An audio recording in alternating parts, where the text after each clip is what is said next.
Nuestro invitado esta tarde es el coronel Isidro Villalobos, analista geoestratégico, experto en seguridad, defensa y doctrina militar. Actualmente también es asesor de doctrina militar en las fuerzas militares de Colombia. Coronel, ¿cómo está? Buenas tardes, bienvenido. ¿Cómo le va? ¿Cómo le va? ¿Cómo anda todo? Muy bien, Miguel Ángel. Un gran saludo extensivo a tu distinguida audiencia y a quienes nos escuchan en la tarde de hoy. Muy bien, coronel. Mire, como usted está pendiente del asunto de Colombia y como sabemos que todos los países de la región están evaluando muy de cerca todo el proceso venezolano desde hace tiempo, quiero que usted junto a nosotros escuche algo prometido por quien resultó el pasado domingo vencedor en la primera vuelta electoral allá en Colombia, Abelardo de la Espriella. Escuchémoslo, adelante, por favor. De agosto, de empezar a fumigar las más de 330.000 hectáreas de coca que son la fuente primigenia de todas las formas de violencia. Y voy a dar la orden de bombardear todos los campamentos narcoterroristas, haciendo uso de la tecnología disponible para evitar el menor impacto en la población civil, pero los bombardeos vuelven.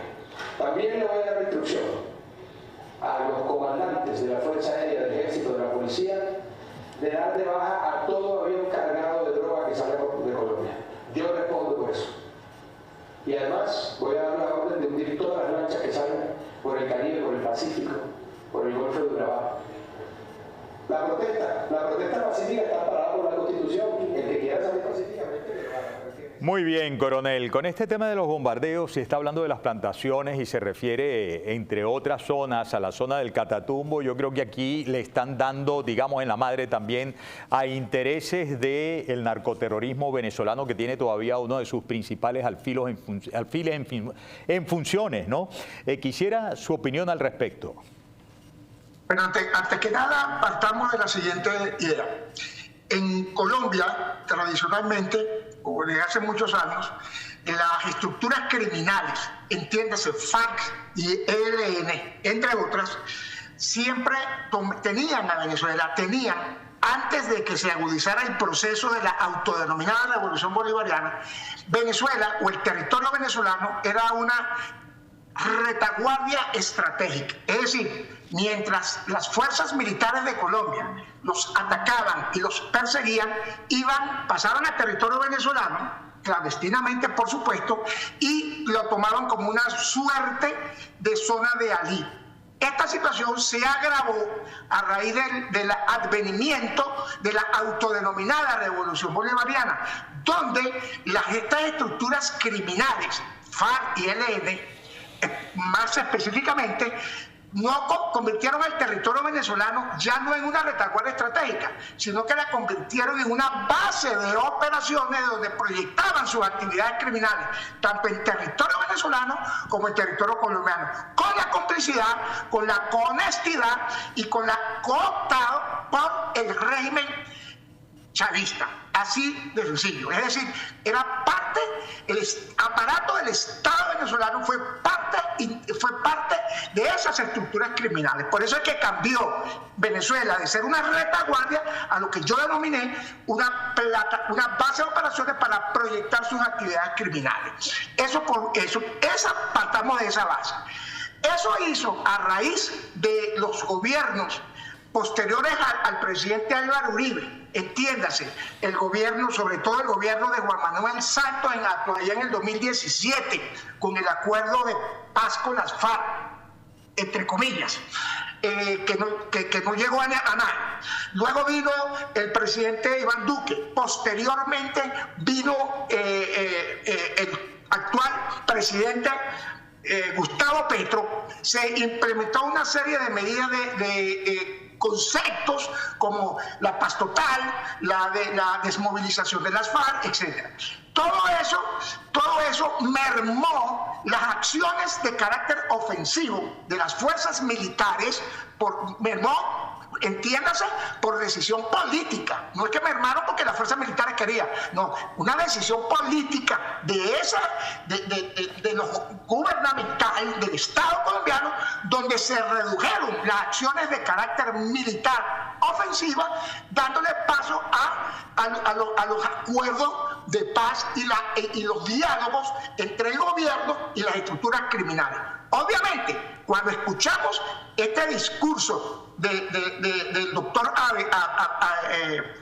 Espriella, candidato presidencial que acaba de ganar extraordinariamente de manera significativa en la primera vuelta, pues una de sus promesas electorales y que en la eventualidad de su presidencia de la República, no tengo la menor duda que la va a cumplir, va a retomar las acciones de carácter ofensivo a estas estructuras criminales, obviamente dentro del territorio colombiano.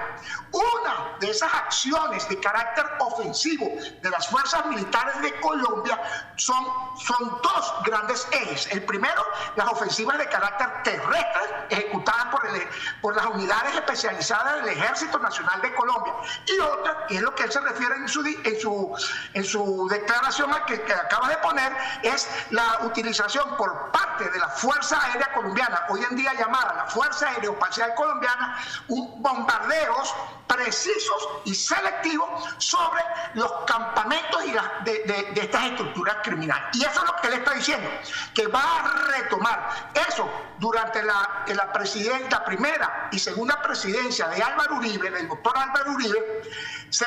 Estuvo enmarcado en una herramienta, en un instrumento de política de Estado que se llamó la Política de Defensa y Seguridad Democrática. Esa era la herramienta política gubernamental que amparaba e impulsaba los ataques aéreos, los bombardeos a las infraestructuras, los campamentos y las infraestructuras, sobre todo en narcotráfico, ejecutadas tanto por las FARC y el ELN, que dio muy buenos resultados, con una salvedad, que en contrapartida que hicieron estas estructuras criminales de la FARC y el ELN, pues se les ocurrió una idea muy interesante. Simplemente agarraron niños y los pusieron, agarraron niños como escudos humanos, y luego trataban de explotar políticamente eso de que las fuerzas militares de Colombia entonces estaban atacando a gente inocente. Era una manipulación de estas estructuras criminales. Obviamente, eso tiene vamos a llamarlo, un declive de la acción del Estado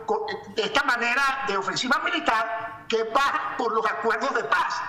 Lo que está diciendo, y con esto termino tu pregunta, de ese video que acabamos de ver, pues que una de las promesas presidenciales del doctor Espriella es precisamente retomar la contundencia de las acciones militares sobre estas estructuras, específicamente en territorio colombiano y en una de sus partes más álgidas.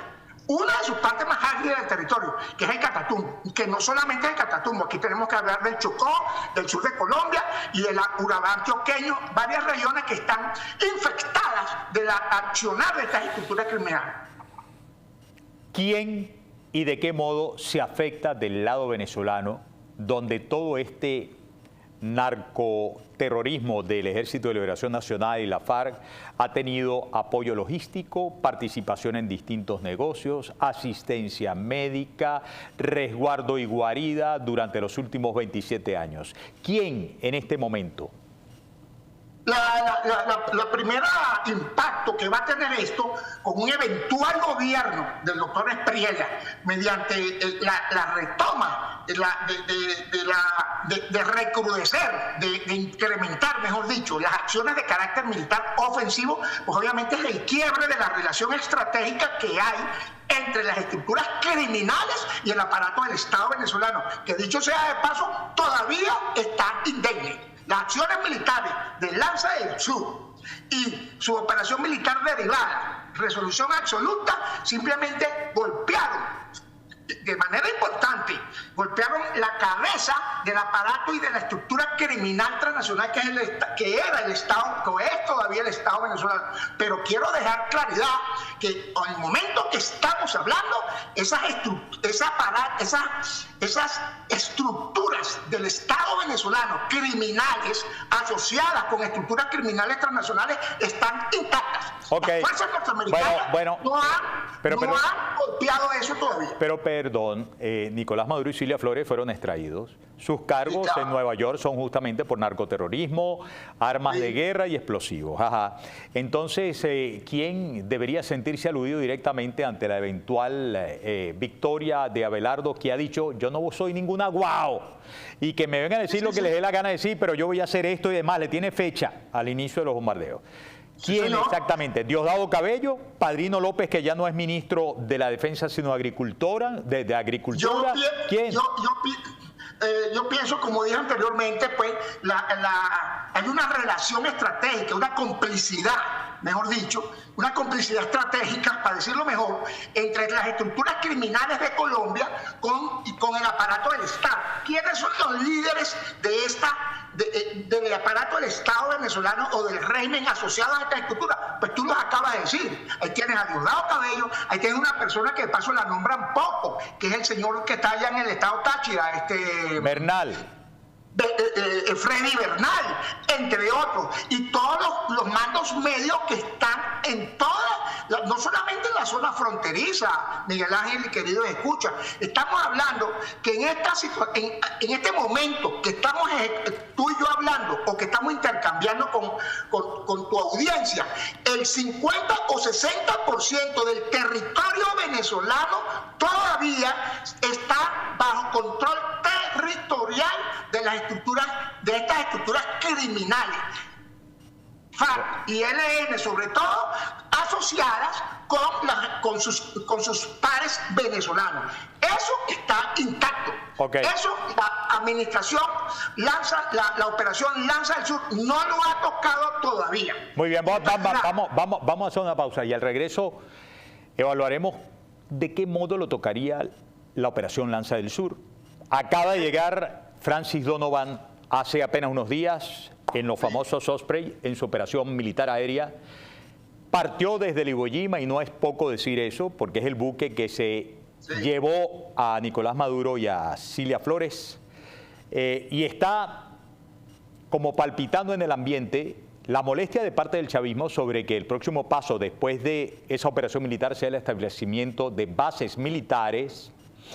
Y obviamente tenemos que preguntarnos si no han tocado esa estructura y si todavía el 50 o 60% del territorio nacional está bajo el mando, bajo dominio del narcoterrorismo. Entonces, ¿qué es lo que debemos esperar? Eso lo hablaremos al regreso de la pausa. 5 segunditos nada más, ni se muevan de ahí. Ya venimos.